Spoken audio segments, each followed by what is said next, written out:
పోలేపల్లి రేణుకా ఎల్లమ్మ జాతర సందర్భంగా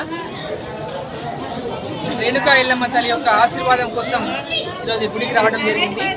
ఆ అమ్మవారి ఆశీర్వాదంతో ఆనాడు పార్లమెంట్ ఎన్నికల్లో సమయంలో అమ్మవారి ఆశీర్వాదం కోసం వచ్చి ఆశీర్వాదం తీసుకొని పోయాం.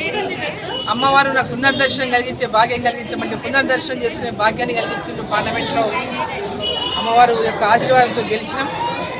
సో ఇక్కడ పోలేపల్లి రేణుకా ఎల్లమ్మ తల్లి మరి ఈ ప్రాంతంలో ఉన్నటువంటి ప్రతి ఒక్కరిని చల్లగా చూడాలని,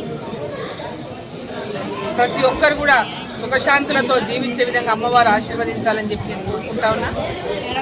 ఈ ప్రాంతం అంతా కూడా పెద్ద ఎత్తున ప్రజల యొక్క ఆకాంక్షల మేరకు, అభీష్టం మేరకు అభివృద్ధి జరగాలని చెప్పి నేను కోరుకుంటున్నా. అమ్మవారు ఆశీర్వదించాలని చెప్పి నేను కోరుకుంటున్నా.